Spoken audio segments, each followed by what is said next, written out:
Before we begin, I just have one thing to say to you all. Imperio. Now you will be forced to believe everything I say. So, thanks for joining me again for another Harry Potter theory. So today, I'm going to be answering one question that I've had for a very long time. That is, did anyone else write in Tom Riddle's diary besides Harry and Ginny? And so the question for this Harry Potter theory is, did Lucius Malfoy write in the diary?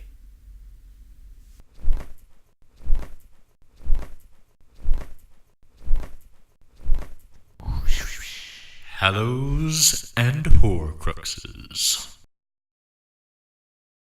So we learn in Chamber of Secrets that Lord Voldemort gave Lucius Malfoy his diary some time before losing his powers. And it apparently sat in Lucius Malfoy's house for a little over 12 years, until the time came when the Ministry was doing so many raids that Lucius felt it was unsafe to leave it there any longer. So he planted the diary on Ginny Weasley in the hopes that the original plan to have the Chamber of Secrets opened would be carried out, but in the process that it couldn't be traced back to him. So we know in Book 2 that Harry and Ginny both write in the diary, but if we read the text carefully, there are actually some subtle indications that suggest that they were not the only two people to ever write in the diary and to have Tom Riddle respond. The first clue that I have noticed for this is actually when Harry destroys the diary. The text reads that ink spurted out of the diary in torrents, streaming over Harry's hands, flooding the floor. Riddle was writhing and twisting, screaming and flailing, and then he had gone. Harry's wand fell to the floor with a clatter, and there was silence. Silence except for the steady drip-drip of ink still oozing from the diary. So essentially, several bottles worth of ink expel themselves from the diary after the spells containing Riddle's soul are destroyed. I highly doubt that Ginny, writing to Tom Riddle for the course of that year, can explain all of that ink. Like it says, it comes out in torrents, and it continues to drip out of the diary long after Riddle has been destroyed. The amount of ink that is expelled from the diary when it's destroyed, I think implies that others wrote in it besides Harry and Ginny, and that the diary has been used a lot more than just in Harry's second school year.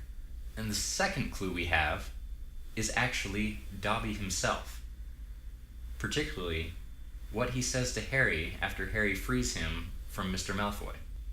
Harry asks Dobby, "I've just got one question, Dobby. You told me all this had nothing to do with He Who Must Not Be Named, remember? Well?"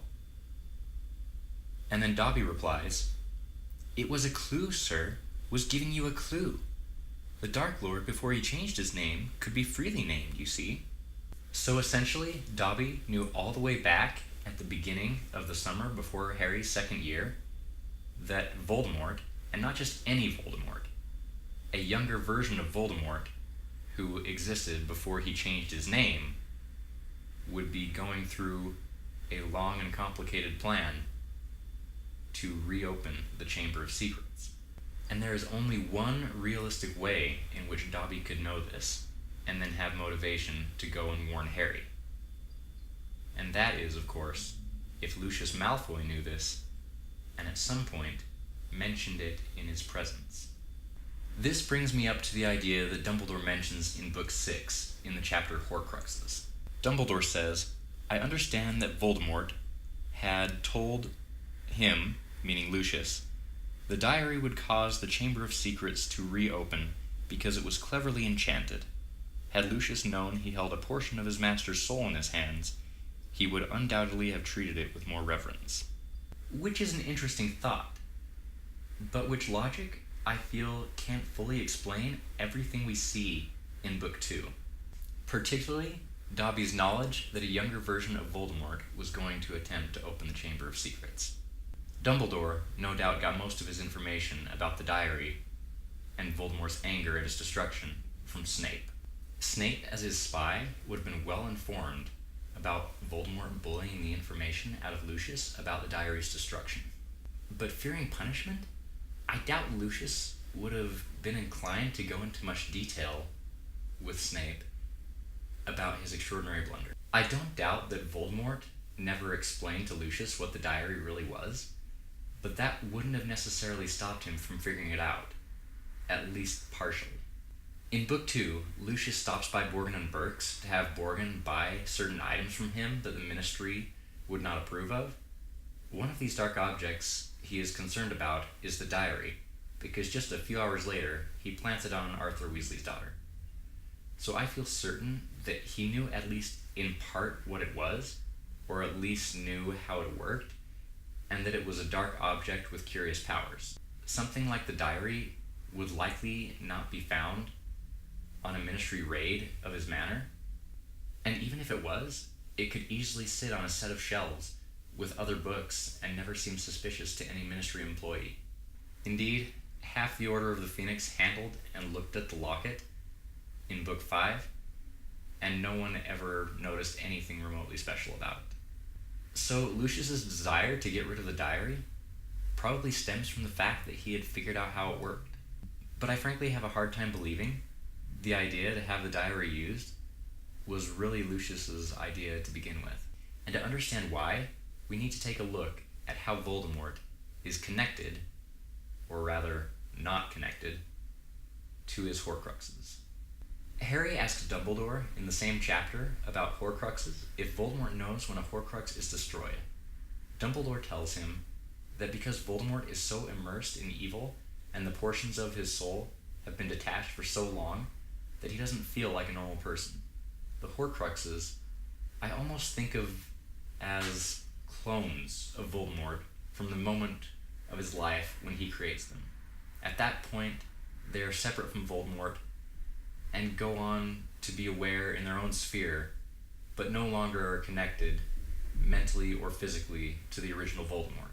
Voldemort didn't know his diary was destroyed at the time, nor did he feel any of the other Horcruxes die when Harry, Ron, Hermione, and Neville killed them.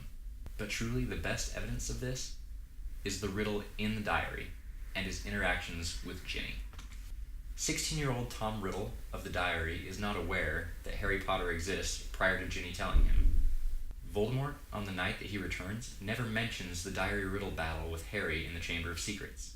He is seemingly unaware about the details of it, which tells us that the knowledge of that soul fragment is self-contained. Another thing we know is that Horcruxes are aware of the passage of time. In the Chamber of Secrets, the riddle in the diary says to Harry, "I've waited a long time for this, Harry Potter, for the chance to see you, to speak to you." And he also says, "My diary. Little Ginny's been writing in it for months and months, telling me all her pitiful worries and woes." The riddle in the diary expresses emotions such as boredom, impatience, and irritation. I have no doubt that sitting in Lucius Malfoy's house for 12 years with nothing to do would be much more boring than writing to Ginny for a year. In reality, that was probably a little refreshing to Tom Riddle. I feel that during that time, that the Tom Riddle in the diary would have been doing a lot of thinking and would have been starting to get very restless. I think that at some point, he would likely have started talking to Lucius Malfoy. Now, did the riddle in the diary know who Lucius Malfoy was? I'm inclined to think yes. I think Voldemort himself would have written in the diary and told his Horcrux who he was storing it with, a faithful servant. Perhaps Voldemort even let Lucius know that writing in a diary would be a way to keep in contact with him.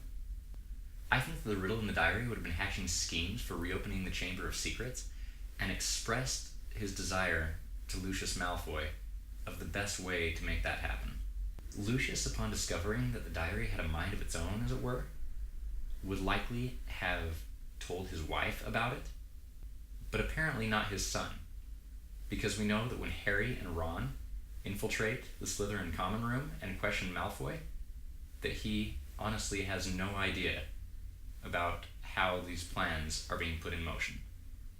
But I do think that Lucius would have told Narcissa, and I feel it is around that same time when Dobby would have found out. And he would have learned enough about the source of the danger to go and tell Harry in the chapter Dobby's Warning. So yes, I think that explaining fully the motivation of Lucius Malfoy and the knowledge of Dobby about Tom Riddle, we have to conclude that Lucius did write in the diary and interacted with Tom Riddle at least to some extent. So really, I don't think that Lucius can fully be blamed on the destruction of the diary. I think the Horcrux itself was responsible for its own destruction because it was getting impatient. Did the diary know it had been 50 years since the Chamber of Secrets was last opened? Maybe. Lucius Malfoy might have told him, if he wasn't already aware of the fact. I bet a 50-year anniversary of the opening of the Chamber of Secrets would have been a very exciting prospect to the riddle in the diary, and thus was its undoing. Do you agree with this theory? Do you think that Lucius Malfoy wrote in the diary and talked to Tom Riddle? Do you think that the diary riddle's impatience is ultimately what led to its destruction? Let me know your thoughts in the comments section down below. Well, that's all from me today, guys. Make sure to like and subscribe, and I will see you in another video. Finite. Okay, now you guys can go back to believing whatever you want.